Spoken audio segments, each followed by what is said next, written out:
bienvenidos a un nuevo capítulo más de Tres Semillas. Y el día de hoy vamos a analizar el discurso de "Entonces haré que las cosas débiles sean fuertes", por Kevin S. Hamilton, de los 70.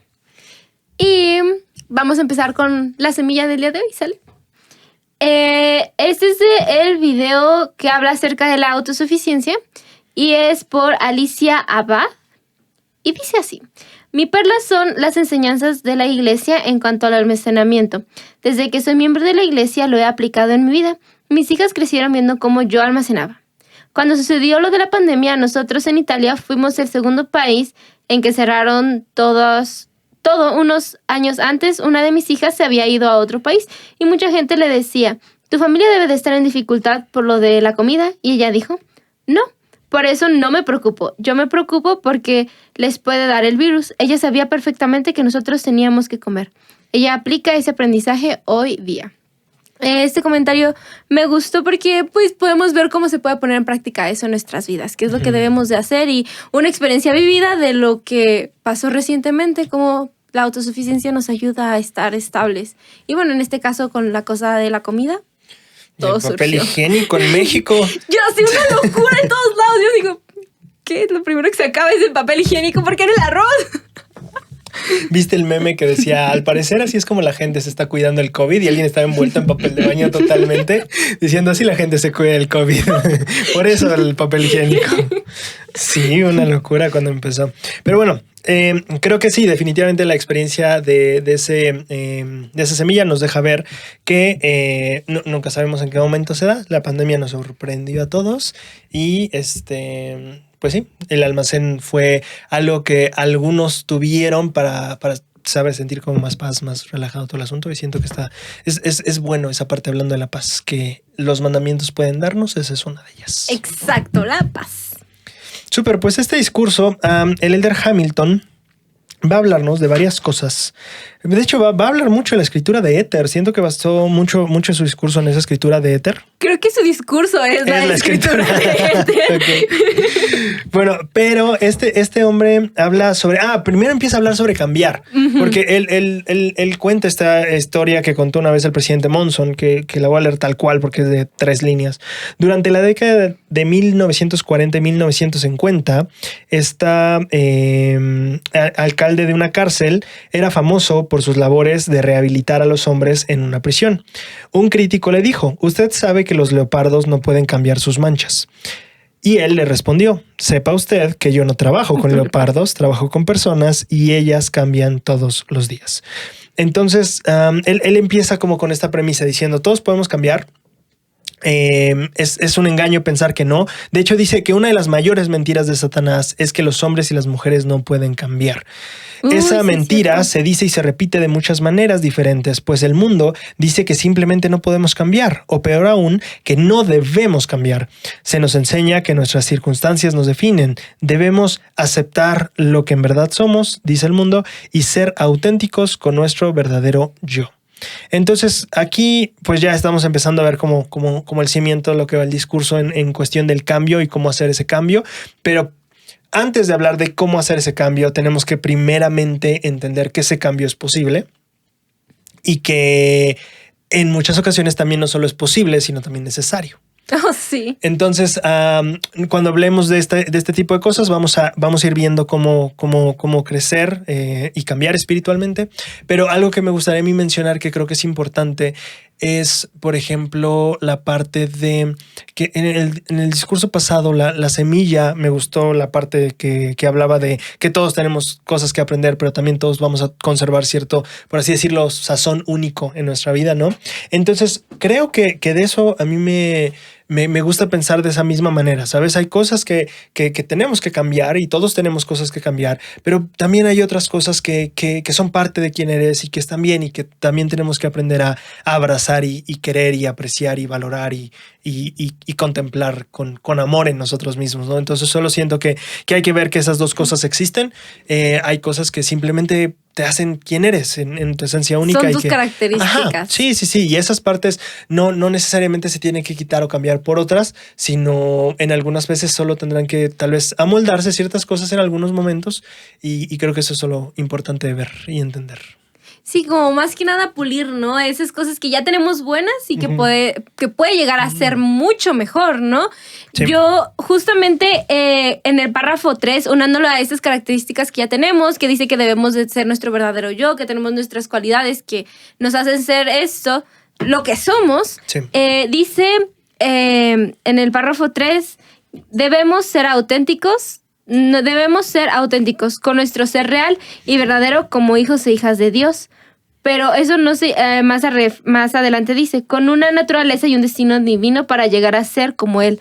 No ser auténticos de, pues ya soy así. No, yo me pongo un ejemplo, yo soy desordenada un poquillo. Mi mamá siempre está ahí al duro y dale que soy desordenada. Ajá. Y yo no puedo contestarle como, es que así soy, así nací, así... Pues así soy, mamá, ya. Esa es mi cualidad, mi característica. Sino simplemente aquí dice que con nuestro ser real, nuestra verdadera identidad como hijos de Dios, de esa manera de llegar a ser auténticos de la forma, de la perspectiva eterna que Dios tiene de cada uno de nosotros. Uh-huh. Entonces, no significa que vamos a dejar las cosas malas, sino que podemos quitar las cosas malas y mejorar lo que ya tenemos. Sí. Bueno. Creo que a mí hay una... Ya en el párrafo 16. Es en que el 20.5. Ya para terminar el discurso. No, en el párrafo 16, es que me va a saltar todo esto que también tengo cosas que decir, pero en el párrafo 16 se vincula mucho a lo que estamos diciendo, porque él dice, nuestras mayores debilidades pueden convertirse en nuestras mayores fortalezas. Esta escritura se basa mucho en el libro, en la escritura de Éter, más bien este discurso se basa mucho en la escritura de Éter, que dice, ¿dónde está la escritura de Éter? Entonces, si los hombres, aquí está. En el 9, ¿no? Ya ¿no? Estoy bien perdido, no tengo ni idea dónde está. En el 8. Si los hombres vienen a mí, les mostraré su debilidad. Doy a los hombres debilidad para que sean humildes y basta mi gracia a todos los hombres que son humildes ante mí, porque si se humillan ante mí y tienen fe en mí, entonces haré que las cosas débiles sean fuertes para ellos. Entonces para mí, esa es como la base y como el centro de todo el discurso. Y entonces él, hablando de que las cosas débiles pueden volverse fuertes, aquí lo que me gusta es nuestras mayores debilidades pueden convertirse en nuestras mayores fortalezas. Y este punto que estás mencionando es importante para mí porque nosotros regularmente vemos las fortalezas y las debilidades de manera como externas. Aisladas. Ajá. Yo me refiero a aisladas como que no vemos una conexión entre ellas. Ok. Ajá. Y entonces esto es interesante para mí, por ejemplo. Tal vez tú dices, bueno, yo soy muy desordenada. Pero eso también, por ejemplo, se liga mucho a la parte de que una persona tiende a ser más espontánea. ¿Tiene sentido? Ajá. Sí. Regularmente las personas más ordenadas son aquellas que en su mente también son más ordenadas, ¿sabes? O sea, y son más como minuciosas y todo eso, no siempre, pero regularmente. La mayoría de las veces. Entonces tienes este lado que, oye, esta persona es como muy espontánea, muy alegre, muy alivianada, pero también es como, sí, justo así también trata su cuarto, ¿sabes? Muy espontáneamente y muy alivianadamente. No, mi cuarto, Ajá. Entonces, por ejemplo, aterrizándolo a algo que tal vez muchos podemos sentir como debilidad o como algo que simplemente no es nuestra fortaleza, ¿no?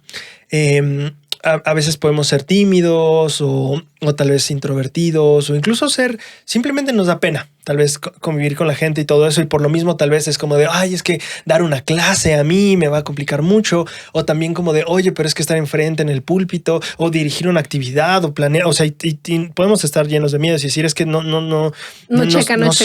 soy esa persona que sabe, se le da el hablar en público y todo eso. Pero es muy interesante ver que justamente las personas que no tienden a ser muy buenas en público tienden a ser mucho mejor en interacciones uno a uno. Exacto. Uh-huh. Entonces, para mí eso es interesante. Ok, tal vez no brillas por la parte de cómo te diriges en el púlpito o en público, pero vemos esto, o sea, vemos lo opuesto en las personas, por ejemplo, extrovertidas. Regularmente alguien que es muy bueno en la multitud y en el grupo no tiende a ser tan bueno profundizando uno a uno. Uh-huh. Entonces creo que es bien importante entender que cuando nosotros vemos una debilidad en nosotros, también tenemos que aprender a ver la otra cara, que regularmente es una fortaleza, ¿no? Entonces tener un balance, ¿no? De esas dos cosas, de tanto lo malo que tenemos como lo bueno que nos da esa debilidad. Sí, es que no necesariamente siento que sea una debilidad o una fortaleza. Siento que más bien es algo en nosotros que se expresa diferente en diferentes situaciones. Ok. Ajá. Por ejemplo, el hecho sería de que yo me gusta tener relaciones más profundas con las personas. Entonces, tiene sentido que las relaciones en conjunto no funcionen mucho porque ninguna voy a ser tan profunda, porque tengo que ser general cuando estoy hablando con muchas personas, ¿no? Entonces, es como una expresión de lo mismo. O sea, me gusta profundizar uno a uno con las personas.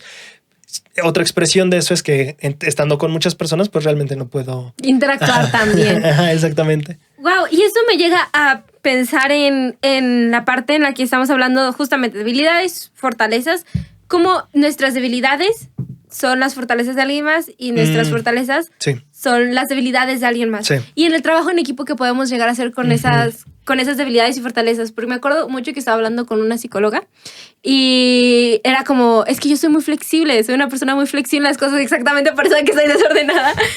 Soy muy flexible, pero yo tenía una... ¿Tú le decías eso? A ella me decía a mí, porque yo tenía un asunto de justamente de ese orden con una compañera, ¿no? Y yo le decía, es que ella es demasiado cuadrada, es demasiado lineal, como nunca se da esa parte de ser flexible. Ella dijo, exactamente, porque ella es muy lineal y tú eres muy flexible. Llegas a un punto en el que eres demasiado flexible, pero justo lo cuadrada o lo lineal que puede llegar a ser ella es la estabilidad que te va a dar a ti para no sobrepasar los límites de la flexibilidad. Siento que cuando nosotros aprendemos a saber y aceptar esas cosas de nuestras debilidades, fortalezas, vamos a poder trabajar también de una mejor manera en el reino de Dios con nuestros compañeros al lado, con nuestros hermanos en el barrio, con nuestras asignaciones en la iglesia, para poder hacer una fortaleza de todas esas cosas. Sí, algunas personalidades así se conocen como puestos complementarios, que justamente funcionan como balances, ¿sabes? Es así. A mí a lo que yo quiero llegar también con este punto, como para concluirlo al menos por mi parte, es entender que nosotros tenemos que aprender a ver también en nuestras debilidades la fortaleza potencial que está ahí. Y creo que esa es la mejor manera de ir trabajando hacia convertir la debilidad en una fortaleza. No sé si tiene sentido. Claro. Entonces siento que en el caso de esto que yo te venía diciendo, como una persona que es muy buena en el púlpito, más bien una persona que no se siente bien en el púlpito, ¿no? Pero ni dando una clase, pero está muy bien si la sientas uno a uno con una persona y es como funciona. Siento que conforme nos enfocamos en cómo hago que en lugar de quitar esta debilidad, cómo me enfoco en que esta fortaleza crezca hasta llegar a desplazar esta debilidad. No sé si tiene sentido lo que estoy diciendo. Sí. Claro.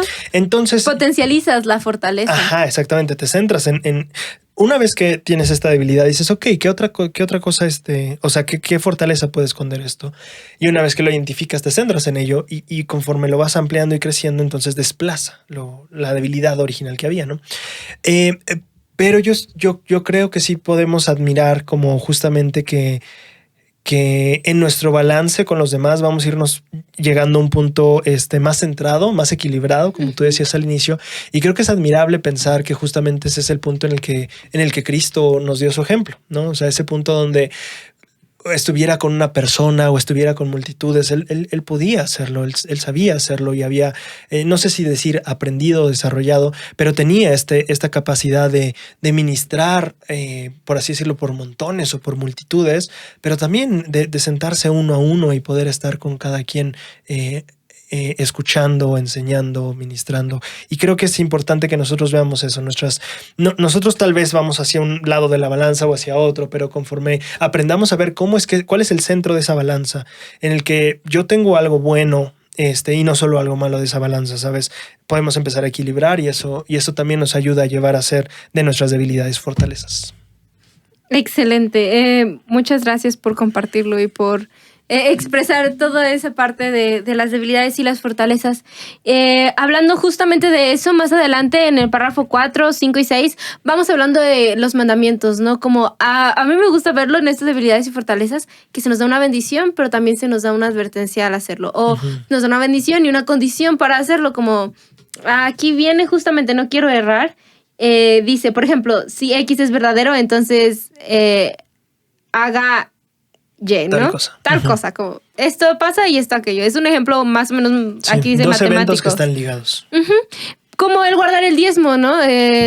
Guardar la ley del diezmo. Si tú guardas el diezmo y pagas tus ofrendas sobre el alfolí, pues Dios derramará bendiciones sobre ti hasta que sobreabunde. Es una bendición con una condición. condicionante. Un condicionante para hacerlo. Entonces, es así como se manejan muchas veces las leyes de Dios, de poder tener algo con... Si tú das algo, o si tú no haces esto, va a pasar esto. Aquí habla también de la palabra sabiduría. Si no guardas la palabra de sabiduría, pues obviamente tu cuerpo no va a estar sano. Vas a tener intranquilidad de poder caer en algún vicio o en alguna mala decisión que puedas llegar a tomar. Entonces siento que también esta dualidad de la debilidad, la fortaleza, la podemos ver aplicada en las leyes de Dios que nos ha dado en este momento para poder guardarlas. Súper. Entonces, él describe justamente la relación que hay entre un mandamiento y una bendición. Y después explica algo que para mí creo que es súper importante, porque justamente va avanzando acerca de lo que necesitamos. Justamente dice, la bendición de cambiar o la meta o el logro de cambiar también viene asociado con ciertas cosas que tienes que hacer. O sea, mandamiento, bendición, así también está asociado, ¿sabes? Si quieres cambiar, ser una criatura nueva, etcétera, también esa bendición viene asociada con mandamientos, con cosas que tienes que hacer para llegar ahí. En este caso, él empieza a hablar acerca de la humildad, la fe en Jesucristo. Y de hecho, sí, él va a ir justamente a este párrafo, o más bien esta sección que se llama los requisitos para el cambio. Sí, eso me encanta, me encanta. Entonces, él habla primero de la humildad, pero ahí tengo algo, a ver qué opinas tú, porque yo no estoy tan... Tengo mi postura un poco diferente a lo que él plantea. A ver, ahí va. Entonces él dice, la condición del Señor para cambiar es primeramente la humildad. Él dijo, si se humillan ante mí, lo opuesto a la humildad es el orgullo. El orgullo existe cuando pensamos que somos más sabios, cuando lo que nosotros pensamos y sentimos tiene prioridad por encima de lo que Dios piensa y siente. Aquí viene el asunto. Siento que, así como la vez pasada estábamos hablando de cómo malinterpretamos el amor de Dios y no lo comprendemos del todo, y conforme vamos avanzando nos damos cuenta, oye, Dios no es esta persona que se avergüenza de ti, que se decepciona de ti, es este Padre amoroso que está orgulloso de cada batalla que has y cada partido que has luchado en tu vida, no importa si lo perdiste, ¿sabes? Para él es como, vi jugar a mi campeón, exactamente, ¿sabes? Entonces, para mí en este punto es algo parecido, porque siento que hemos visto la humildad más como esta parte de mis pensamientos y sentimientos no importan tanto como lo que piensa o siente Dios. Y aquí es el detalle, porque siento que una relación sana como la que creo que Dios quiere tener para nosotros no es una donde se ponen en mis pensamientos o mi punto de vista pesa más o lo que yo siento pesa más. Si pensamos en un Padre amoroso, pienso que es como... Igual estoy súper interesado e importa muchísimo lo que tú piensas y lo que tú sientes. Siento que aquí es el error. No sé si tiene sentido. Porque sí, mira, claro. A lo que yo voy porque eso es que para mí eso no refleja la humildad. Porque para mí la humildad no es no me importa lo que pienses, cállate y obedece. Eso, o sea, para mí ese no es el requisito de humildad. Al contrario, me haría pensar si nosotros pensamos la humildad así, creo que estamos como preparándonos para vivir muchas relaciones muy abusivas y muy disparejas, tóxicas. Exactamente, ¿no? Porque de eso no se trata ser humilde. De lo que yo entiendo y he aprendido que se trata la humildad tiene que ver con valorar los pensamientos y los sentimientos de la otra persona igual que los tuyos, aunque la otra persona tal vez desde tu punto de vista está totalmente errada o lo que sea. Es como la valoro igual y respeto esos sentimientos y son válidos a pesar de que no perciba que deba sentirse así la persona. No sé, si se ofendió o lo que sea, si le dolió lo que sea. He aprendido, los sentimientos tienen el mismo valor independientemente que yo crea que son válidos o no. O sea, tienen como ese punto. Para mí la humildad no va de eso, sino más bien va de aferrarte a la verdad. Y aquí es donde va el punto. Porque no es tanto si Dios piensa o yo pienso, es las cosas que Dios sabe que yo no sé. Claro, la perspectiva completa de lo que está. Él no solo ve ese pequeño acontecimiento que pasó, tal vez, sino ve más que nada, ya ve el panorama completo, ¿no? Si no solo ve un cacho del vaso, sino ve el vaso completo. Entonces siento que, como tú estás diciendo, tiene una perspectiva distinta y no va a minorizar lo que sentimos en ese momento, sino es como, yo puedo ver un poquito más de lo que tú estás viendo, entiendo cómo te sientes, pero es necesario que pases por esto porque... O que hagas esto. No sé, me imagino a Nefi cuando va por las planchas y todo, y ya primero lo golpean sus hermanos. Bueno, van con la van y le dicen como, no les voy a dar nada. La van dice... no, mi ciela, no te voy a dar nada. No, mi ciela. Y dice como, no. Y luego vuelven a ir y dice Nefi con un gran plan, todo su oro, toda su plata. Naaman y Lemuel enojados y Dios manda que hagan esas cosas. Uno pensaría como, Dios, ¿qué está pensando en ese momento? Como, ¿qué es lo que deben de hacer? Van, le entregan su oro y su plata y dicen como, tampoco funciona. Va al siguiente punto, el siguiente plan y es ya cuando Dios le dice como, hey, sí, aquí sigo. Y Nefi es fuerte como, sí, voy a aceptar la voluntad de Dios. No es tanto como, no está poniendo en sí su voluntad, sino que la voluntad de Dios la volvió la de él. Sí. Siento que esa es la parte de humillarnos ante él. Siento que Dios sí sabía lo que Nefi pensaba y sí sabía lo que Naaman y Lemuel sentían en ese momento. Ya me quitaron todo y ¿quieres que vaya? Me van a matar. Pero simplemente es hacer que su voluntad sea la de nosotros también, entendiendo que él tiene una perspectiva más grande de lo que nosotros tenemos. Sí, y es justo a lo que voy, porque aquí él lo deja como lo que él piensa. Y es como, sí, pero lo que él piensa debido a lo que sabe. Y esa es la gran diferencia, porque si yo supiera lo mismo que Dios, probablemente pensaría igual que él. Entonces, no se trata de lo que pensemos o que valga más el pensamiento de uno o del otro. Se trata más de lo que el otro sabe, ¿sabes?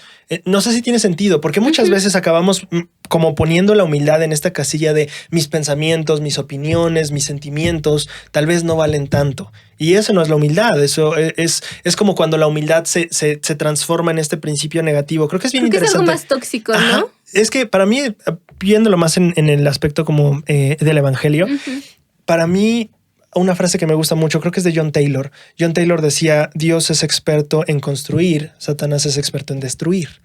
Entonces para mí es como Dios te va a dar un principio genial y Satanás va a ver solo la manera de cómo destruir eso. Cómo hacerlo, torcerlo de una manera que no funcione, pero creas que es lo que deberías hacer, ¿sabes? Entonces para mí es como, no sé, como cuando, por ejemplo, te vuelves muy arrogante en tu propia moralidad, ¿no? Y al final es como, no, es que yo quiero la rectitud, sí, pero no puedes imponerla a golpes con los demás, ¿no? Como, ¿quién es Naaman? ¿Quién es? No, Nehemías, ¿no? Que en la parte llega algún punto en el que golpea a sacerdotes porque no están haciendo lo que deben. Y es como, wow. O sea, sí, está bien como que tener ese celo porque las cosas se hagan bien, pero no se golpea a los miembros de la iglesia cuando no hacen bien las cosas. Entonces, justamente, o sea, va a haber la manera en la que algo que Dios nos dio como un principio para crecer, va a ver la manera de exagerarlo, de torcerlo, de distorsionarlo para que acabe siendo otra cosa. Y siento que en la humildad a veces nos pasa, que al final acabamos viendo la humildad como esta parte de hacernos menos. Menospreciarnos, ¿no? Exactamente, y eso no es la humildad. Uno de mis grandes aprendizajes en estos últimos 5 años ha sido entender la humildad no como hacerte menos, sino como aferrarte a la verdad, donde sea que la verdad te ponga. Si yo no soy nada bueno pintando, pues hay que ser humildes y reconocer eso. Si yo soy el mejor pintando, también toca ser humildes y hacerlo así y reconocerlo. Y lo digo simplemente por el hecho de que si no funciona así la humildad, entonces cuando Cristo dijo yo soy la luz del mundo, tendría que ser arrogante en ese momento, pero no lo es porque es la verdad. Entonces para mí la humildad tiene que ver con aferrarte a la verdad donde sea que te lleve. Si estás en lo correcto, aférrate a eso. Si estás en lo incorrecto, ten la humildad para cambiar. Entonces, para mí la humildad es más bien como tener esa disposición a donde la verdad me lleve, ahí voy. Y entonces para mí la humildad no es tanto de que ¿qué importa más? Lo que siente quién o lo que siente aquel es no. Lo que sienten todos es totalmente importante y yo lo pondría como en el mismo punto. Yo más bien en este punto es, bueno, lo que pasa es que él sabe más y eso sí es un hecho. Entonces la humildad viene de reconocer que tú no sabes todo lo que él sí. No tanto de si vale más lo que siento, lo que yo siento, sino más bien de reconocer que sabe. Él sabe. Exactamente. Él sabe cosas que tú no. Él sabe cosas. Sí. Sí, me encanta. Yo creo que esto no lo había visto. Voy a ser sincera, este discurso cambió una gran parte de mi último mes como misionera. Yo no lo había escuchado en la conferencia, pero bueno, no vi totalmente la conferencia, por eso de llevar y traer personas. Pero lo vimos en una clase de sociedad de socorro. Y en ese momento, yo creo que fueron los momentos más difíciles de mi misión. Como terrible. Y justamente la parte de humillarnos, no lo había visto como tú lo acabas de decir. Como que Dios sabía cosas y no era que yo sometiera mi opinión o mis sentimientos. Como quitarlos y desvaluarlos. Y desvaluarlos. Porque alrededor de mí, todas las personas que estaban a mi alrededor era como, tienes que desvalorizar tus sentimientos. Pero cuando entendemos que no es minorizar eso, sino simplemente entender que él ve cosas que tú no ves, entiendes mejor cómo actuar en esos momentos y el cambio es cuando empieza a suceder, cuando tú entiendes el que él ve cosas que tú no ves, ya vamos a la parte siguiente, que es poder actuar, ¿no? Que es tener fe. Para mí la fe sin obras es muerta, entonces necesita actuar, necesitamos ejercer esa acción del cambio. Entonces, cuando nos humillamos, entendemos que es su voluntad. Entonces ejercemos la fe para actuar conforme a la voluntad que Dios tiene. Si tenemos que vencer un mal hábito, a mí me gusta mucho esta escritura como tal para cuando enseñamos a las personas que tenían adicciones en alguna situación. Yo me acuerdo mucho que tus debilidades eran fortalezas. Ellos necesitaban tener la decisión de actuar, saber que Dios veía que ellos eran mucho más de lo que su adicción los conllevaba a tener. Era la parte en la que tú decías que tenían que ser humildes para reconocer que ellos no veían lo que Dios veía de ellos para que llegaran a ser sus hijos. Sí. Entonces, cuando ellos entendían esa parte, introducíamos el de tener fe en Jesucristo, fe en el arrepentimiento, fe en que pueden cambiar, fe en que pueden dejar eso. Lo estoy poniendo ahorita con las cosas de la adicción, ¿no? Que es un poquito más difícil de dejar que, no sé, tal vez dormirnos tarde o despertarnos temprano. En mi experiencia, déjame te digo que en mi experiencia pueden ser muy similares. Bueno, nunca he experimentado una adicción. No, creo que no. ¿No? Tal vez solo a dispositivos móviles. A dispositivos móviles. Sí, son iguales entonces. Yo creo que... Son compañeras. Se ayudan mutuamente. Exacto. Ajá, bueno. Entonces, yo siento que con ese tipo de cosas podemos ejercer nuestra fe de actuar cuando entendemos la voluntad de Dios. Porque en el párrafo 13 dice, cuando... La humildad acompañada de la fe en Jesucristo nos permitirá obtener acceso al poder habilitador de su gracia y la plenitud de las bendiciones disponibles gracias a su expiación. Entonces, sin humildad no puede haber fe para actuar y ver la gracia que Él tenía, que justamente el segundo punto es debemos tener fe en Jesucristo para llegar al objetivo que tenemos. Entonces, cuando nosotros le enseñábamos a los hermanos que estaban dejando estas adicciones en su vida, tenían que saber quién era Jesucristo para actuar conforme a lo que Jesucristo les pedía que tenían que hacer.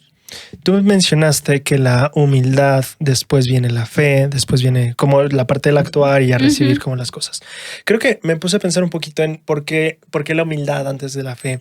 Y creo que muchas veces puede suceder porque cuando nosotros estamos aprendiendo de Cristo y vemos como este gran poder que tiene y lo que puede hacer para ayudarnos, a veces viene esta parte de decir, no lo merezco para mí, o no soy digno de, o etcétera. Y creo que nuevamente vuelvo a la parte torcida de la humildad, porque la humildad acaba siendo un no lo merezco, cuando en realidad debería ser este sacrificio está hecho por mí, esta es la voluntad del Padre, y él sabe más que yo, incluso de mis mismos errores. Entonces, si Él dice que está bien y que merezco esto, y que puedo lograrlo, y que Él tiene el poder para hacerlo, entonces debería confiar en esa verdad, ¿no? Entonces, es donde te digo que al final, como sufre esta distorsión donde acabamos sintiendo que la humildad es cómo pude cometer estos errores, o etcétera, y hacerme como menos yo solito, como eso es humildad, y no me he dado cuenta. Es que me mareé entre lo que tú y creí que ibas a decir algo y como me paré y mi lengua no reaccionó y tuve un problema. Sí, fue como, los cables se cruzaron ahí. Una crisis. Y entonces yo siento que justamente me gusta cómo le dices, o sea, tenemos que tener humildad para aceptar, o sea, la parte de la verdad de Dios, la verdad de la naturaleza divina de su Hijo, de lo que puede hacer por nosotros, de lo que nosotros debemos de hacer para obtener eso. Y entonces ahí sí se puede dar la fe no solo en el poder, que ahora yo me aferro a la verdad de que sí existe, sino también a la verdad de que hay cosas que tengo que cambiar. Y que aunque sean difíciles, también está la verdad de que sí es posible hacer esos cambios. Claro. Y para mí todo eso es la humildad, es aferrarte a todas esas verdades y someterte a ellas y entonces actuar sobre ellas. Entonces me pareció interesante que tú hablas de que viene la humildad, después viene la fe, y creo que es así como yo lo entiendo, lo veo. Me parece genial porque nosotros, a la manera en la que Dios ve las cosas, nuestra perspectiva es tan chiquita y tan pequeña que no alcanzamos a entender todas esas cosas. Y retomando el ejemplo de por qué había dicho eso de este discurso tan especial, era justamente porque yo estaba pasando por un momento muy difícil y yo no entendía el por qué. Todo el mundo me decía todas esas cosas y el entender que yo tenía que pasar por esa situación, no solo porque Dios quisiera, sino porque era la manera en la que yo pudiera llegar a ser humilde, no en el sentido de someter mi voluntad, sino confiar en la voluntad de Dios y confiar en la voluntad de mis líderes, porque en aquel momento era como, no, ¿por qué me pasa esto a mí? Esto tiene solución, sino era confiar en la voluntad de que Dios tenía personas inspiradas en ese momento y humillarme a lo que Él tenía para mí preparado en el sentido de confiar que veía cosas más grandes. Y eso nos va a la parte del tercero, de que mediante su gracia Él puede hacer que las cosas sean débiles y fuertes. Y justamente dice, si nos humillamos... Antes de eso quiero, antes de pasar es que vamos como en la secuencia y Sí. quiero regresar justo a lo que tú estás diciendo de someternos, porque tú acabas de mencionar un poquito de someternos a la voluntad del Padre. A mí, o sea, justamente hablando de esto de la humildad y esto me llamó la atención, ok, yo decía, bueno, si al final, o sea, mi postura o mi entendimiento es que no es tanto de si vale más lo que Dios piensa o lo que yo o eso, sino más bien vale lo que Dios sabe, más que lo que yo todavía no alcanzo a saber. Entonces, ¿cómo viene esta parte de sumisión? Porque justamente tal vez alguien podría pensar, oye, pero si tú no consideras que los pensamientos de Dios son como más importantes o deberían de tener prioridad sobre los tuyos, y yo los pongo iguales, no lo pongo uno arriba del otro. Yo pienso que los sentimientos y las opiniones de cada quien como pues se mantienen en ese mismo valor intrínseco. Entonces, ¿cómo viene la sumisión o cómo entra eso en esa visión? Y a mí me gustó porque fui al diccionario, dije, ok, ¿qué es ser sumiso? Y interesantemente en la RAE, la primera definición de ser sumiso es obediente. La obediencia, Ajá, es claro. la primera definición. Entonces no se trata de hacerte menos. Bueno, también viene después otras definiciones de subyugarte, ¿qué otras cosas? Someterte, etcétera, ¿no? O sea, viene también como eso, como ya, sí es la obediencia, pero también como con estas otras connotaciones. Pero me gusta pensar que entonces la primera, la esencia principal del ser sumiso, porque viene esta parte de... Sumiso y manso, ¿no? Justamente esta es la escritura. Debes de ser como un niño. El rey Benjamín dice sumiso, manso y humilde. Y entonces aquí, bueno, como paréntesis, creo que podemos aprender de lo que significa ser sumiso si entendemos qué significa pues ser obediente y que esa es su raíz, ¿no? Nosotros tenemos que ver que, por ejemplo, no significa que no tengamos nuestras propias voluntades o nuestros propios pensamientos o nuestros propios sentimientos, ni tampoco que no les demos su espacio. Significa que independientemente de todo eso, acabamos entendiendo que sí hay cosas que Dios sabe que nosotros no. Y en ese mismo aspecto, por ejemplo, usando el mismo ejemplo de los niños, ¿no? O sea, un niño aquí, el rey Benjamín dice que es un niño sumiso. Pero también cuando te encuentras un niño que no quiere hacer algo y tú tratas de que sí, vas a encontrar un buen de drama y el llanto y el berrinche no va a verse muy sumiso. O sea, también está ahí esa parte.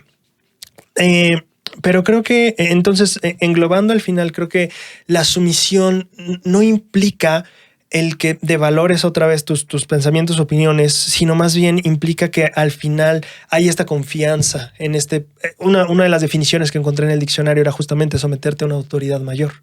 La obediencia. La sumisión, justamente, a pegarte a esta autoridad mayor. Entonces, no quiere decir que te despersonalices, que te quites de lo que tú piensas o lo que tú sientes necesariamente, porque creo que entonces no tendría mucho sentido la oración. O sea, sí creo que la oración es este medio por el cual también tú cambias a ser más como Cristo y te apegas a la voluntad del Padre, pero también es un ejercicio de expresar todo lo que todavía no esté en ese plano, ¿sabes? Por ejemplo, Job decía, no voy a presentar mi caso ante Dios. Él decía, voy a hacerlo, voy a presentarle mi caso. Y él veía como de por qué si todo esto lo he hecho bien, porque también voy a presentarle mi caso. Quiero entender por qué está pasando esto, porque yo he hecho todo bien. Voy a presentarle mi caso. Y vemos, por ejemplo, a Cristo en el jardín de Getsemaní diciendo, oye, a mí me encantaría que si se puede pasar esta copa, estaría genial, oye. Entonces, la humildad no significa que de pronto ya no tienes una opinión o que no tiene voz esa opinión o eso que tú sientes. Significa que tú en esas opiniones y en esos pensamientos que tú te estás experimentando y sintiendo o teniendo, también eres consciente de la verdad que Dios sabe más que lo que tú sabes. Y en eso entonces es como veo que funciona la humildad y la sumisión. Y creo que a mí me gustó mucho pensar en ese ejemplo de Cristo, ¿sabes? O sea, ser sumiso no significa que no tengas tu opinión o que tengas que estar siempre de acuerdo. Ser sumiso significa que a pesar de estas opiniones y sentimientos, tienes esta perspectiva de sí, pero esta autoridad y la verdad mayor es que Dios sabe más que yo. Entonces, creo que es importante verlo en ese proceso. Wow, me encantaría haber sabido esto antes. ¿Cómo? ¿Qué cosa? Esta parte de la obediencia, de la sumisión es obediencia y de que Dios tiene mayor conocimiento de lo que nosotros. Creo que al poder aprender esto, muchas veces se nos va a hacer más fácil seguir las instrucciones que se nos dan, tanto Dios a nuestra vida como algún líder de la iglesia para nuestra vida. El poder entender que Dios sabe más que nosotros nos vaya a ayudar a entender que sabe más. Sí, confiar. Siento que va ahí. Exacto, la confianza que podemos llegar a tener, eso es. Eso me hubiera gustado saberlo mucho más antes o interiorizarlo antes. Interiorizarlo antes, ok. Súper, pues entonces ahora sí, perdón, yo te interrumpí cuando ibas a ir al párrafo 15 con la gracia, creo. Ah, sí, ya se me fue la idea. Estabas leyendo, creo. Sí, estaba leyendo que justamente vamos paso a paso. Me gusta que parece como un modelo que podemos ir siguiendo. Bueno, sí, los requisitos del cambio es un modelo paso a paso que podemos hacer todo el tiempo en nuestra vida para cualquier cosa. Siento que bueno, dice, si nos humillamos y tenemos fe en Jesucristo, entonces su gracia nos permitirá cambiar. En nuestras palabras, Él nos facultará para cambiar. Su gracia fortalecedora y habilitadora nos da el poder para vencer todos los obstáculos, todos los desafíos y todas las debilidades mientras procuramos cambiar. Creo que la gracia es el poder externo que tenemos para vencer todas esas cosas que nos atan, todas esas cosas que no nos dejan cambiar. Entonces, si ya tenemos la humildad, tenemos la fe, entonces la gracia es como el piloncito para hacer que todo eso pueda llegar a cambiar. Que todo eso nos haga ser diferentes y ser mejores personas. Es el pilón, literalmente su gracia es lo que nosotros hicimos todo lo que pudimos y Él nos da ese poquito más. Entonces, me parece asombroso que lo menciona como un poder habilitador. Sí. Justo aquí viene esta parte de cómo nuestras debilidades pueden convertirse en nuestras mayores fortalezas. El Salvador concibió su expiación infinita, dice el elder Hamilton en el párrafo 17. Y eterna, su expiación infinita y eterna para que nosotros, en efecto, pudiéramos cambiar, arrepentirnos y llegar a ser mejores. En verdad podemos nacer de nuevo, podemos vencer hábitos, adicciones e incluso disposición a obrar mal. Como hijos e hijas de un amoroso Padre Celestial, en nuestro interior tenemos el poder de cambiar. Creo que aquí no lo había subrayado, pero creo que vale la pena mencionarlo, porque aquí él habla de que podemos vencer hábitos, adicciones e incluso la disposición a obrar mal. Y creo que es importante, o al menos yo lo he percibido así, que es importante también conforme tenemos este proceso de cambio, la paciencia juega un rol muy importante. Porque para mí, por ejemplo, en ocasiones era como de, ¿por qué no puedo quitar esta disposición de obrar mal? ¿O por qué no puedo simplemente deshacerme de esta cosa? ¿No? Y es como de, bueno, aquí dice el elder que sí se puede, que mediante la expiación, claro que podemos quitar la disposición a obrar el mal. Sin embargo, también es importante entender, porque a veces yo llegaba a sentirme culpable de por qué no puedo, o sea, si el pueblo del rey Benjamín tuvo este cambio y ya no quería pecar más, o sea, puedo sentirlo a veces, pero a veces tal vez no. Y entonces, ¿por qué sigo teniendo cierta disposición a querer o a simplemente disposición a obrar mal? Entonces, creo que es bien importante poner en perspectiva esto y recordar que básicamente de eso va el plan. Entonces no puedes quitar la pelota del juego y esperar que el juego siga funcionando porque justo la pelota es parte del juego.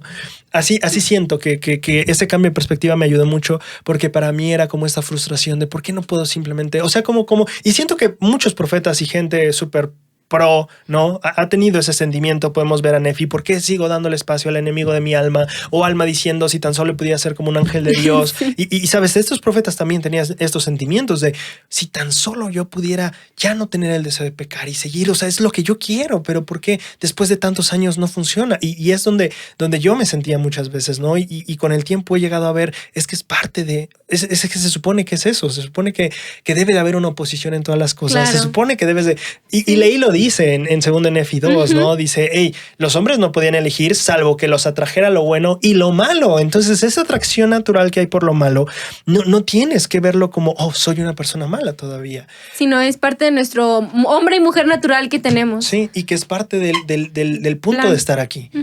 O sea, si nosotros veníamos aquí para que nosotros aprendiéramos a decidir entre el bien y el mal y todo eso, pues al final si no está la opción, no tiene caso. Es como... El albedrío, ¿para qué lo tendríamos? Exacto, es como vamos a ir a una práctica de fútbol y no vamos a llevar la pelota. No tiene sentido. Se supone que vamos a practicar eso, ¿no? Exacto. Entonces, para mí creo que es bien importante. Este punto sí, o sea, definitivamente la expiación tiene este poder y que me parece maravilloso. O sea, si alguna vez tú te preguntas, ¿alguna vez dejaré de tener esta inclinación a obrar el mal? Bueno, aquí dice... el elder Hamilton que sí se puede, por medio de la expiación podemos podemos vencer incluso la disposición. Pero fíjate qué interesante, porque dice vencer la disposición al mal, no dice como ya nunca tener la disposición al mal. No sé si, bueno, hay connotación, menos connotación. Tal vez vencer sería como cada vez que tengas la opción de elegir. Exacto. No elegir esa opción no significa que va a desaparecer, sino que vas a tener el lado bonito que te lleva a Jesucristo y el que te va a Satanás, ¿no? Que vas a tener muchas siempre vivificaciones por ahí o ramificaciones, ¿no? Y será como las voy a ignorar, no las voy a ver o van a estar ahí, pero pues simplemente ya no voy a querer verlas. Sí, creo que si lo seguimos jugando o poniendo la analogía del fútbol sería como vencer cada partido. No te dice que no va a haber como la opción de perder. Exactamente. Ajá. Lo que te está diciendo es que con la expiación vas a poder vencer. Ajá. Entonces creo que me gusta mucho porque entonces, mira, hasta cambia mi perspectiva ahora del tema todavía más.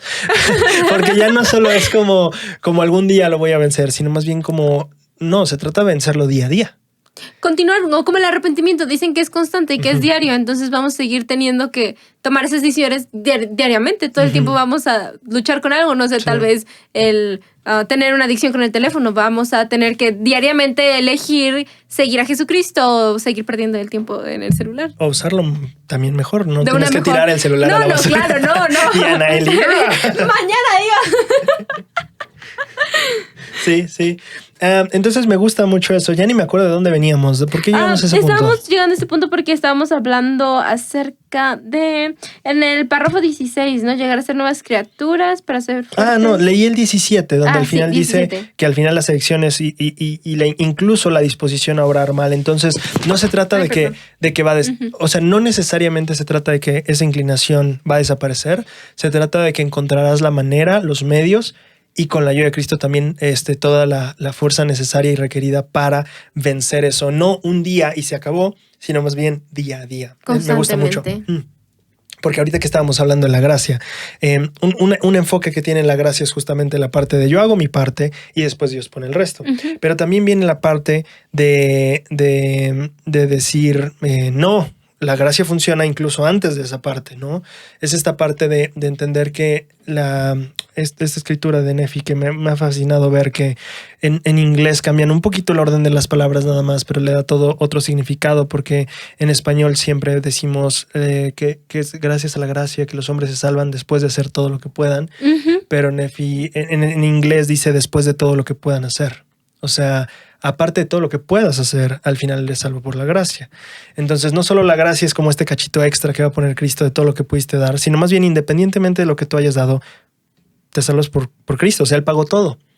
Wow. ¿Sí tiene sentido? Sí tiene sentido. ¿Por qué no leí el libro de Mormón en inglés? Bueno, ahí es ese rollo de traducción. Pero entonces el rollo aquí, o lo que yo veo de esto es justamente entender que eso tiene todo el sentido con lo que el elder está diciendo aquí. No se trata de yo hice todo lo que pude, Cristo va a poner el resto y se acabó el problema. No. Es más bien, durante todo el trayecto vamos a enfrentar estos problemas, pero vamos a irlos venciendo cada día. No es que al final de tu cuenta es cuánto te esforzaste y después ponemos un extra para que alcances la salvación, sino más bien, no, cada día yo voy a poner de mi parte, Cristo va a poner de lo suyo con la gracia y vamos a encontrar la manera juntos, no de vencerlo algún día, sino de vencerlo cada día.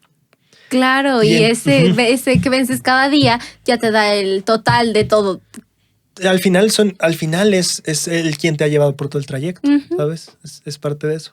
Y ese es el poder al que tenemos acceso cuando nosotros justamente seguimos este patrón de humildad, fe, acción y todo eso. Yo no tengo nada de ese párrafo. ¿Podemos ir a ejemplos de cambio? Me gusta. Va. Los ejemplos del cambio me encantan porque usan a uno de mis personajes favoritos, yo creo que del libro de Mormón, que es Alma Hijo y Alma Padre y Saulo, todos esos personajes en los que podemos vernos identificados en cuanto a que han obrado mal y que están buscando el perdón de Dios. Aquí me gustaría compartir una experiencia de una persona a la que estábamos enseñando, jovencito. Él había tenido circunstancias en su vida muy difíciles y él tenía ese deseo de cambiar en su corazón. La manera en que lo encontramos fue muy curiosa, pero lo que pasó es que cuando nosotros empezamos a mostrarle que como él se sentía, había profetas de Dios que habían sentido eso mismo como él, de que se habían equivocado. Él decía que antes del momento de ahorita en su vida, era un joven muy espiritual, muy bondadoso, que todo el mundo se admiraba de él por el gran corazón que tenía. Pero cuando cambió, cuando se volvió como alma hijo, en el sentido de que quería destruir la iglesia de su padre, sintió que todo el mundo era como, no puede ser, ¿por qué estás haciendo eso? Y se sintió como un poquito triste, ¿no? Por todo lo que pasaba.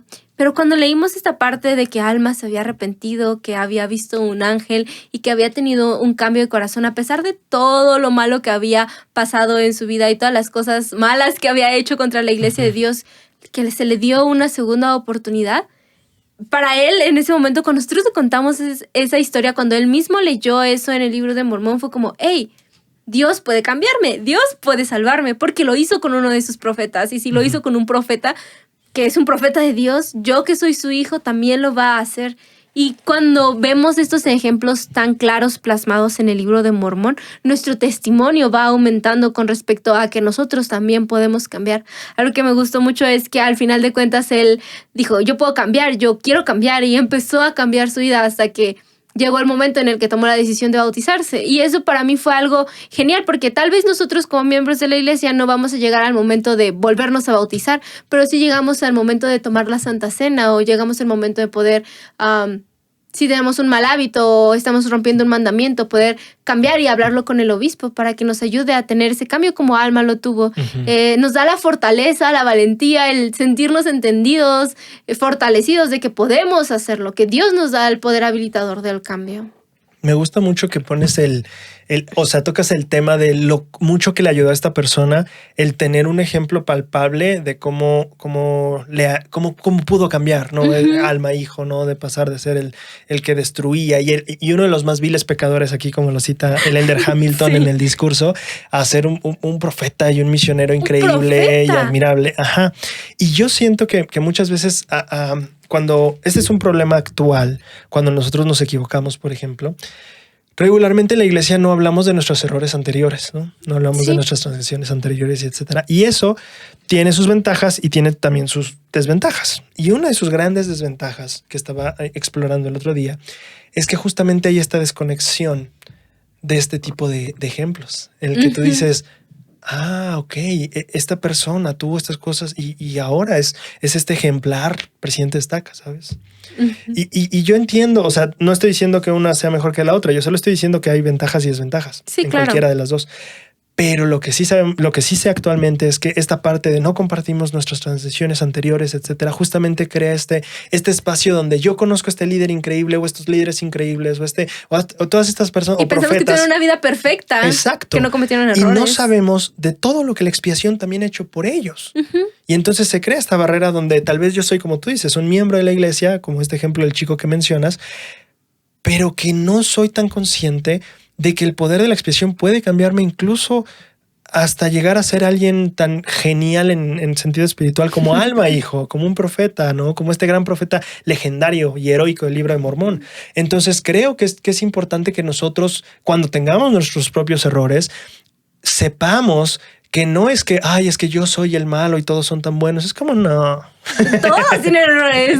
Todos tienen su historia. Tienen sus trapitos sucios. Algo que cuando yo empecé a leer Santos, yo empecé a leer todo lo que pasó el profeta José Smith. Sí.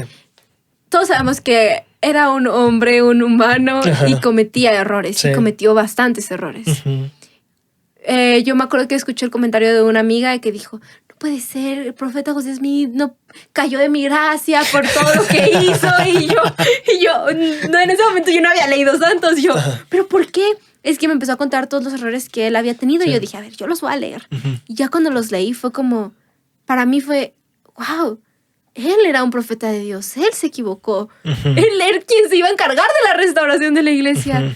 Dios puede perdonarme. Cuando yo vi Sí. ese ejemplo del profeta, personalmente a mí me hizo cambiar muchas cosas, el cambiar mi vida, el poder ir y hablar las cosas que tenía que hablar con las personas que necesitaba hablar, porque un profeta de Dios, teniendo eso, Alma, un profeta de Dios, Saulo, un profeta de Dios, Ujú. todos ellos, siento que cambia nuestros corazones. El conocer estas historias cambia nuestra vida, nuestra manera de ser para poder llegar a ser como Jesucristo. Y a veces es necesario hablar de esas cosas. Sí. Cuando el Espíritu te lo indique, Claro. siempre es importante poder tocarlo para ayudar a la obra de Dios, ser esos Sí. instrumentos en sus manos. Sí, y que de hecho hablando de las fortalezas que son debilidades y las debilidades que ocultan fortalezas, justamente eso es algo importante a ver, ¿sabes? O sea, tú ahora puedes decir como es que tengo esta gran debilidad y eso, pero muy en el fondo, en ocasiones vas a darte cuenta con el tiempo que eso va a ser una de tus grandes fortalezas, incluso para ayudar a alguien más. Exacto. Ujú. Y que ahora no estás viendo todavía, diciendo, pero es que me fascinó. Yo recuerdo ese momento, yo estaba en la misión en mi primera mes, no me acuerdo, era muy nuevo yo. Y recuerdo que simplemente llegó tan clara la impresión. Yo estaba como un poco juzgón con una persona que estábamos enseñando. Y entonces como que en ese momento dijo algo que dijo, ay, perdónenme porque no pude llegar a esto por tal cosa. Y yo estaba como juzgón de, es que no quiero escuchar, lo que sea. Y cuando dijo tal cosa fue lo que me retrasó, lo que no pude llegar a tiempo. Como yo no me acordé de nosotros diciéndole eso mismo a un investigador unas horas antes ese día de perdón, no pudimos llegar por esto. Y entonces en mi mente, o sea, solo resonó esto. Doy a los hombres debilidades, imperfecciones, estos errores para que sean humildes, porque si no van a ser como tú toda la vida. Bueno, esa parte ya la agregué yo al final. Pero así me cayó el 20 de decir, es cierto, estas debilidades pueden ser también una de mis mayores fortalezas porque me van a ayudar a ser súper empático. Si yo fuera tan don perfecto, sería súper arrogante y evolucionaría en eso, ¿no? Y otra cosa que quería tocar, porque tú estabas hablando de esta parte de José Smith, de la parte de los errores. A mí, tú dijiste ahorita, ¿no? Como hay... Cuando el espíritu lo induce, lo compartimos, etcétera. Creo que está súper bien. O sea, el ángulo al que yo iba era otro cuando mencioné esto. Me gustó. No, está perfecto porque creo que está súper bien saber que, oye, también el espíritu puede darte esta impresión de, hey, esto que has guardado en tu corazón y esto que pasaste también era para esto y es para que lo ocupes aquí, ¿no? Pero a lo que yo iba era que cuando tengamos este tipo de errores y este tipo de momentos en nuestra vida donde nos sentimos es que soy lo peor, soy tan fatal, soy tan lo que sea, recordar que no es así, que no es como de que yo soy el imperfecto y todos los demás son tan perfectos y estas tantas personas que admiro. Es como, no estoy quitando la admiración a las personas. Lo que estoy diciendo es que todos tenemos cosas y que justamente eso es lo genial del plan de Dios y la expiación, que teniendo todas estas cosas detrás puedes cambiar tu vida. Es algo constante. Ajá. Y lo cambias para llegar a ser esta persona admirable si quieres, y aún siendo esa persona admirable va a haber muchas cosas que vas a tener que cambiar. Vas a seguir cometiendo errores. Totalmente, porque solo vemos, como decía ¿quién era? Anne Wright, creo, hace unos discursos que leímos que decía en las escrituras solo vemos una porción de la gente y también en nuestras vidas, o sea, a veces solo vemos al héroe o al villano en la historia y también nosotros a veces vemos solo héroes o villanos en nuestras historias, incluso nosotros mismos, solo nos vemos o como héroe o como villano. No pero vemos ese punto medio. Exacto, cuando empezamos a ver ese punto medio y entendemos que nadie es, esta expresión mexicana, ni muy, ni tan. Si nadie es tan de este lado, ni tan de este lado. Y entendemos que todos estamos en este campo gris en el que estamos tratando de ir más hacia la pureza, hacia la luz, etcétera. Creo que es importante en nuestro propio proceso de tener fe y humildad para aferrarnos a esta verdad de que sí podemos cambiar. Es súper importante también aferrarnos a la verdad de que todos tenemos estas cosas en nuestro pasado, en nuestro presente y las vamos a tener en nuestro futuro. Y entonces cuando estamos unidos en esto y decir, hey, está bien, todos cometemos errores, todos caemos de la gracia de vez en cuando, si quieres ponerlo así. Creo que a mí me ayuda mucho a sentirme justo como tú dices, ¿sabes? Como me doy cuenta de lo que Dios puede hacer en mí porque ya lo hizo también con estas otras personas. Y creo que debemos de verlo así. Cuando nosotros vamos a la Santa Cena en el barrio, cuando nosotros tal vez si te toca no tomar los sacramentos, tal vez puedes sentir como de, oye, pues yo soy el impuro, todos ellos pueden participar, yo no.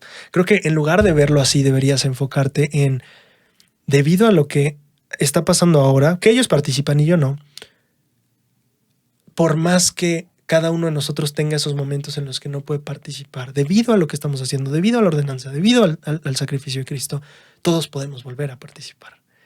Ya sea que no haya participado en algún momento y ahora sí esa persona, o yo ahora no esté participando, no importa. Lo que estamos haciendo aquí tiene que ver con que debido a lo que Cristo hizo, todos podemos participar en algún momento. Si aplicamos esto, es para todos. Entonces creo que eso es padre, cambiar esa visión de nuestros pecados maximizados y la santidad de todos los demás maximizada. No, es entendernos en todos tenemos altos, todos tenemos bajos y a todos nos puede levantar Cristo nuevamente. Qué genial. Qué genial de una escritura sacar tantas cosas. Yo creo que... estamos en ejemplos de cambio. Ahí empezamos y nos quedamos en... Sí, nos estancamos ahí en Alma y en José Smith. Sí. El abuelo de... La historia del abuelo. La historia del abuelo, muy padre. ¿Quieres tocarlo o yo...? No, si quieres tú. Y si no quiero... Si no quiero, bueno, yo creo que aquí viene la parte de los pequeños compromisos. De las cosas pequeñas se hacen grandes cosas. Okay. Porque dice que el abuelo, como pues era bueno y todo, pero después se alejó de la iglesia y se fue a vivir con la hija. Y yo me imagino a mi abuelo. Bueno, se casó, ¿no? No, el abuelo se casó, ¿no? Sí, no obstante, al final del 21, bueno, de la primera mitad del 21, dice, no obstante, conoció a una mujer con quien se casó. Se casó del barrio, ¿verdad? No sé del barrio, pero Ana quiere todo el chisme. Sí. ¿Del barrio? ¿En qué baile lo conociste? No sé. Yo quiero el chismecito. Dice, y el esposo está aquí, empezó a servicio como obispo del barrio. Ya. Sí, el papá era la hija del obispo del barrio. Ok. Entonces se casó y todo, y dice que su hermana y su cuñado empezaron a incitarlo a ir a la iglesia. Invitarlo a ir a la iglesia. Incitarlo suena como a pelea, ¿no? Sí. Te incito a seguir a Cristo. A ver. Y entonces, lo invitaban a ir a la iglesia y dice que él empezó a leer el libro de Mormón cada noche. Y ahí fue cuando el espíritu pues sí hizo su papel de testificar, ¿no? Y de hacerlo sentir. Pero yo... Me llama la atención de que empezó a leer el libro de Mormón cada noche antes de irse a dormir. Son esas pequeñas acciones y la relaciono con la clásica de cosas pequeñas y sencillas se realizan grandes cosas, porque a veces necesitamos tomar esas pequeñas acciones para que el espíritu empiece a infligir ese cambio en nosotros, a querer cambiar. Obviamente en la misión siempre se ve esas partes de cuando le dejas compromiso a las personas, ¿no? De que, lee el libro de Mormón, esa oración, aquella cosa. Pero también en nuestra vida, ¿no? El hacer la oración diariamente, leer las escrituras diariamente, hace que pueda tener ese cambio en nuestro corazón, como el del abuelo. Me gustó muchísimo porque dice, una noche mientras leía el capítulo 34 de Alma, su corazón se conmovió al leer las siguientes palabras. Aquí ya iba en el capítulo 34 del libro de Alma. No fue en Segunda de Nefi, no fue en la primera palabra del libro de Mormón. Fue algo constante hasta que conmovió su corazón y tuvo ese cambio. No fue de la noche a la mañana. Me gustó que estamos hablando en el discurso pasado que necesitábamos tiempo, ¿no? Tiempo para hacer cosas. En este tiempo es tiempo para que él pudiera sentir el espíritu.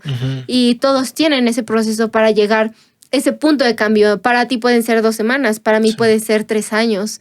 Entonces, ver que esta parte de que no fue instantáneo nos hace ver que tal vez nuestro cambio no es instantáneo, no va a ser así, pum, como, no sé, pienso en Alma Hijo, que un sueño, se 3 días. 3 días. Así, bueno, es que 3 días te cambian la vida, ¿verdad? Si duermes 3 días, te reinicia la vida. Y más si ves todas las cosas que te pueden pasar, pues aún más, bueno, ¿no? Sí, también. Perdón, acaba. Entonces, eso, no son 3 días, no son 3 horas, no son 3 años, sino el tiempo que necesitas necesario para que tu corazón pueda cambiar. Retomando ese punto justamente del proceso que cada quien tiene, a mí me súper llamó la atención el final de la primera parte del 21, donde dice, no obstante, esta persona entonces se aleja de la iglesia durante su adolescencia, su etapa adulta, pero dice, no obstante, conoció a una mujer fiel con quien se casó y juntos criaron 5 hijos. Y después de varios años, estamos hablando ya del 43, cuando él nació en el... No es cierto, no dice qué año nació. No dice pero qué bueno, año nació. Años después, ¿no? Años después es cuando ya él regresa a la iglesia, ¿no? Esa es la historia básica. Lo que a mí me llama la atención es esta parte de que él estaba fuera de la iglesia, él está alejado de la iglesia y dice, se casa con alguien fiel y juntos crían hijos, ¿no? Y me pareció bien interesante como, justo como tú dices, el proceso y el tiempo y las cosas que toman por cada quien. Porque aquí en este caso... Justamente el juicio inmediato o el mal pensamiento inmediato en el sentido de la situación de esta chica, ¿no? Oye, ¿cómo? Pero si tú eres esta mujer fiel, ¿por qué te casas con este hombre? ¿Por qué te estás casando con este hombre que se alejó de la iglesia desde adolescente? Wow. Y durante esos años, dice aquí el discurso, durante esos años, él adquirió una serie de malos hábitos. Entonces es bien interesante esta historia para mí por ese lado, porque es como de... ¿Cómo la conoció? Ahora sí quiero saber. ¿Dónde la conoció? Pero no, mira, esto es lo que me llama la atención. Probablemente esta mujer enfrentó momentos difíciles en los que tal vez todos le dijeron que eso no era lo que le convenía o no era lo que debería hacer, etcétera. Y no voy a decir que estoy o acuerdo o en desacuerdo con. Lo único que estoy diciendo es que seguramente ella enfrentó muchos de estos momentos. Seguramente se sintió muy juzgada en ese tiempo. Sí, y tal vez incluso pensar que sí estoy tomando la decisión que arruina mi vida, ¿no? ¿Sí? Sí, claro. Entonces, lo que a mí me encanta es ver cómo a veces nuestros juicios y nuestras propias autosabotajes, por así decirlo, vienen en esta percepción tan cerrada que tenemos de las cosas, ¿no? Ahora, no sé si esta mujer oró, si esta mujer dijo, bueno, no lo sé, tal vez sí es una maldición, pero lo amo. No tengo idea. Tal vez fue el templo. Sí, no sé. Igual y hubiera sido interesante ver más del proceso. Igual y un día le escribimos para preguntar. Pero lo que sé y me llama la atención es que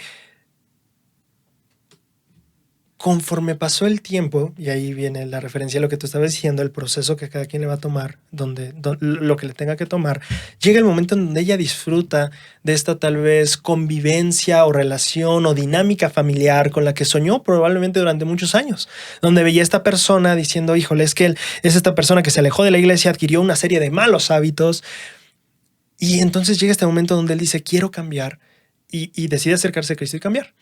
Y entonces para mí es bien bello esta parte de ver cómo unos inician en un punto, tú inicias en otro, a algunos les va a tomar un año, a algunos les va a tomar varios años, el estar casado y criar, ¿sabes? 5 hijos. Sí. Y entonces para mí es bien interesante ver que al final, repito, no sé si esta persona pasó por cierto proceso en el que ella sintió que este era el camino, no tengo idea, pero lo que veo en esta historia es que todos podemos confiar en que lo que vemos no es todo lo que hay.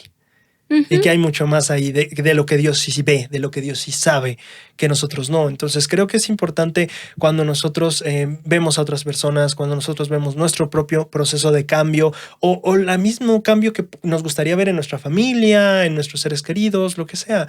Hay más en eso de lo que nosotros podemos ver. Dios ve más que nosotros y podemos confiar en Él y saber que estaremos bien, que podemos ir adelante, que podemos confiar en sus promesas, como hablábamos en el otro discurso, y simplemente disfrutar lo mejor que podamos el viaje y aprender lo mejor que podamos y crecer lo mejor que podamos, pero confiando en que hay más allá, cosas que yo no veo y que están esperando a que yo las disfrute, ¿no? Totalmente de acuerdo. No importa, resumido como no importa dónde empezamos nuestro proceso de cambio, sino lo importante es cuando lo acabamos. No importa el punto de donde lo empezamos, sino cómo lo acabamos, que es al lado de Jesucristo. Y durante todas esas pendientes, me acuerdo de un discurso, creo que fue de este año, ¿no? Donde se hacía la pendiente del cambio y llegar a donde estabas. Sí, creo que me acuerdo de cómo se llama la parábola, de las pendientes. Sí, pero es que tiene un título y un subtítulo. La parábola de la pendiente es, ser mejores en Cristo. Llegar a ser mejores en Cristo. La parábola de la pendiente, así se llama. Exacto. Llegar a ser mejores en Cristo. Sí. No, hombre, ese discurso muy poderoso, ¿no? Pero relacionando con el cambio, tú inicias en un punto, puede ser muy diferente al tuyo, al mío, pero lo importante es que tenemos que regresar con Jesucristo. Y el proceso, cada proceso es diferente. Entonces no hay que comparar nuestros procesos con los de nadie más. Sí, totalmente. Yo no tengo nada más subrayado. Yo creo que por ahí tienes algunos apuntes del final. Solo del final. Que nuestro destino y propósito son... dice, hermanos y hermanas, nuestro destino y propósitos divinos son finalmente llegar a ser como nuestro Padre Celestial y el Salvador. Creo que con eso se puede concluir muy bien el sentido de que todo esto del cambio, todos estos puntos que vimos, este método en el que podemos cambiar, sobre lo de ser humildes, actuar, ver ejemplos de cambios, es plenamente y únicamente para poder llegar a ser más semejantes a nuestro Salvador, pero sobre todo regresar a su presencia nuevamente. Entonces vemos todo esto para llegar a ser como Él es. Y siempre me gusta que concluimos con Jesucristo y lo que Él debe de llegar a ser. Todo lo que hacemos es llegar a Él. Y que creo que profundiza más nuestra lección que estábamos viendo hace rato, porque hablamos de yo veo esta persona admirable en mi estaca o en el libro de Mormón que era, y Dios puede hacerme como él si yo le dejo, pero es como espérate, no es solo hacerte como él, es todavía más lo que Dios quiere hacer contigo, lo que todavía no ves, pero que él sí ve y sabe. Y entonces viene la humildad de confiar en ese proceso que él sabe cómo guiarnos a través de él. Entonces me encanta. Las personas tuvieron sus errores, yo los tengo, pero todos podemos ser cambiados por la gracia y puedes llegar a ser como Alma, como Nefi, como quien tú quieras, ¿sabes? Pero el plan de Dios no es solo eso, es llevarte todavía más, es llevarte a ser como Cristo. Me encanta esa idea como final. Bien, pues la vez pasada yo compartí mi semilla, creo que te toca a ti hacerlo. Sí, tú primero y después yo, porque Genial. Yo estoy dudando entre dos, así que creo Perfecto. Que... No, ya, más bien ya lo tengo, creo. ¿Ya? Sí, okay. Ya lo tengo. Yo también ya lo tengo. Mi semilla es la humildad. Ok. Porque, como dije, es algo que me hubiera gustado ponerlo en práctica o interiorizarlo de esa manera antes. Saber que la humildad es aferrarse a la verdad. Esa es la semilla. Me encantó cómo lo dijiste y es algo que quiero conservar en mi vida, porque cuando hacemos eso vamos a aceptar más fácil la voluntad de Dios y obedecerla.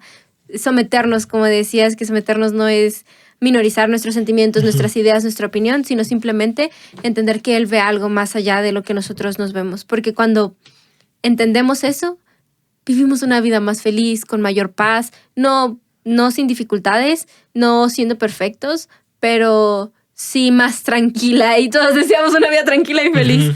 Entonces, sí, esa parte, porque es importante. Es el paso número 1 del método que vemos del cambio, la humildad. Y todos necesitamos cambiar. No hay nadie en este mundo que no necesite hacerlo. Entonces, para cada proceso de nuestra vida necesitamos ser humildes para llegar a ser más como Jesucristo y ser felices. Sí, súper. Pues es que mi semilla también iba a ser la humildad. Sí. Pero quiero ver si puedo complementar con algo que haga, pero... Sí, me encantó la historia de esta mujer fiel que se casa con este hombre como ya apartado de la iglesia. Me llamó mucho la atención eso y me gusta mucho. Pero sí, creo que para mí lo que me llamó mucho la atención fue como... Sí, este pensamiento de no es tanto que valga más lo que piense quién o lo que sienta quién. Al final, lo que cada quien piensa y lo que cada quien siente es valioso en sí mismo. El pensamiento por el hecho de que tú eres un ser independiente que tiene una opinión. ¡Wow! Eso es genial. Y la parte de los sentimientos es sagrado, ¿sabes? O sea, no me pondría a discutir los sentimientos de quién son más importantes. Pero lo que sí es la humildad, es reconocer que lo que sí pasa... no es tanto que valga más un pensamiento, un sentimiento, sino más bien que Dios sabe cosas que nosotros no vemos o sabemos todavía, tanto en cuestiones eternas de, sabes, no sé, el plan de Dios, sus misterios, etcétera, pero también en las cosas como mi naturaleza y mi potencial y la clase de ser que yo puedo llegar a ser si permito que ese ser que sabe más que yo en cuanto a eso me guíe en ese proceso. Si yo aplico la humildad en ese sentido de confiar en que Él sabe más que yo al respecto y que me puede conducir a todo ese potencial que yo tengo y esa naturaleza divina. Esa es la humildad que me va a permitir justamente llegar a ser más como Cristo. Y me gusta ver la humildad como ese proceso de confiar que Él sabe más y él dirige este asunto y si confío en Él va a salir bien. Eso. Voy sí, a salir confío. bien, voy a quedar bien. Voy a quedar Sí, bien. voy a quedar como debo quedar. Ok, me Súper. gustó esa frase. Si confío, voy a quedar bien. Si confío en él, voy a quedar bien. Voy a quedar bien hecho. Sí, a eso me refiero, como que voy a quedar bien, como debo quedar, no formado diferente. Ajá, exactamente. Súper, pues, ¿quieres decirle a la gente gracias, que se cuiden y todo eso? Bueno, soy nueva en esto, así que muchas gracias por ver este video, por escuchar y sobre todo vamos a estar muy agradecidos si nos pones tu semilla en los comentarios. Eso sería algo muy bueno. Nos encanta leerlos, nos encanta ver cómo es lo que ustedes aprendieron y qué es lo que se llevan en su corazón el día de hoy.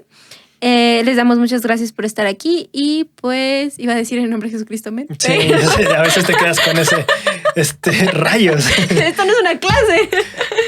Cuídense mucho. Cuídense mucho, hasta luego, bye bye.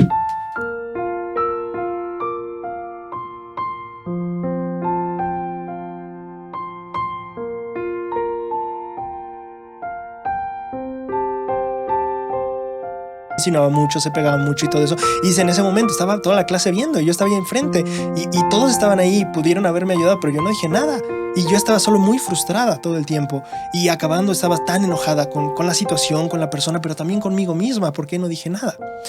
Y entonces justo este tipo de cosas nos llevan a pensar, a decir, es que soy débil.